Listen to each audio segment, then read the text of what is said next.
This is the match. This is the match that made me lose so much motivation in playing my team because of people like this.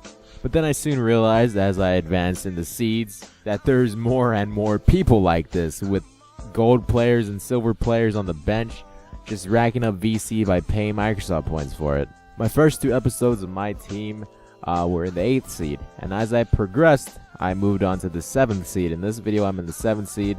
I no longer have some of the players I used to have. I now have Patty Mills, Kawhi Leonard, Tayshaun Prince, Andre Drummond, and Greg Monroe. I don't know if it was a good transition to change a lot of my lineup, but I believe I only have this lineup for like 1 or 2 games. I don't even think 2 games. I think this is the only time I ever had this lineup because it didn't work out so well, and you'll see why it doesn't work out so well for me in this video. And the whole reason why I switched up my lineup so drastically compared to my first 2 episodes is because I was running into a lot of gold and silver players that I didn't record because I just got destroyed or because of lag issues. For the most part, I think 3 games I was recording, 1 I lost, and the other 2 I got lagged out of the game, so I didn't really want to show you me lagging off and raging. But I realized through this match and many other matches in the future that you need a star player in your MyTeam mode in order to win matches. Greg Monroe is a gold player, but is he that scorer type player that could score in bunches? No, he's not. But in this lineup I also have Kawhi Leonard and Tayshaun Prince. They're both good silver players. Kawhi Leonard, in my opinion, is better in the game than Tayshaun Prince is in the game. He could hit more jumpers and he could hit more threes than Tayshaun Prince in this game. But in order to really win games, you need a star scorer. And I took out Penny Hardaway because I didn't want to spend too much VC in having 2 gold players and 2 silver players. So I bought Patty Mills instead, which is a good 3-point shooter. But I realized that wasn't really working for me. I need a star player that could actually score the ball rather than 2 average players that could score. And in the future episodes, I go on a rampage of a streak, just winning games left and right, because I put back Penny Hardaway in the lineup, and I also add another good gold player that could rebound better than Greg Monroe. But anyways, enough with future videos, let's talk this gameplay. As you can see by the score, I'm getting destroyed by at least 20 points, and that's because, for the most part, none of my shots were going in. As you saw there, that dunk went in and out. I wasn't making anything in this game.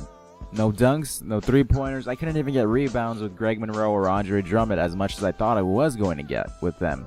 Overall, this was a bad game, and I just wasn't ready for all that star power coming at me at once. I mean, compared to the last episode I did, the other guy that I beat didn't really have a feel in what he was doing. And this guy had more of a feel in what he was doing, and also it's because I changed up my lineup. It really messed me up because I was so used to a good passer in Penny Hardaway rather than Patty Mills. And I don't know if you guys noticed, but I'm going to lose this match. Unless you think I could actually come back from this 20-point deficit, which I won't. I'm not that good, and this guy's not that bad. I had to do something to this lineup. I had to get a good athletic rebounder. I mean, Greg Monroe's alright, but for some reason he just wasn't getting the job done as I wanted him to. Neither was Andre Drummond. So I had to make up my decision and sell both of those guys along with Tayshaun Prince and even Kawhi Leonard. As much as I wanted to keep Kawhi Leonard, I needed a better rebounder. You won't see all the drastic changes I do in my next episode, but you will see that I bought a scorer, and a pretty cheap scorer at that. I bought the cheapest scorer in the game, Kobe Bryant. And I believe I also bought Ryan Anderson.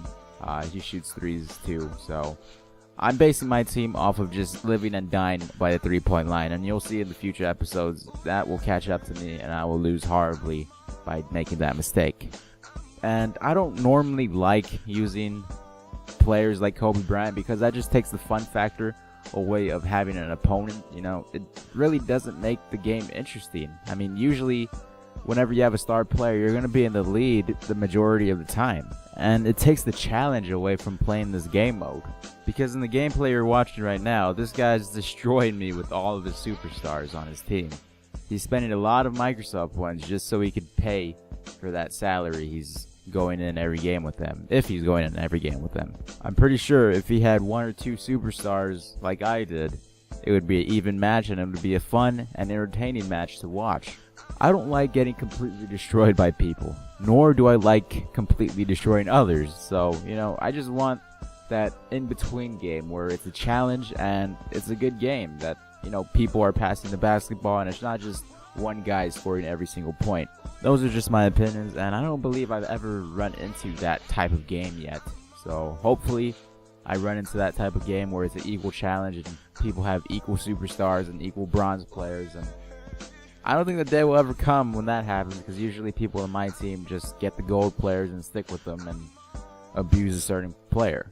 But anyways, that's pretty much it. I get destroyed 63-78.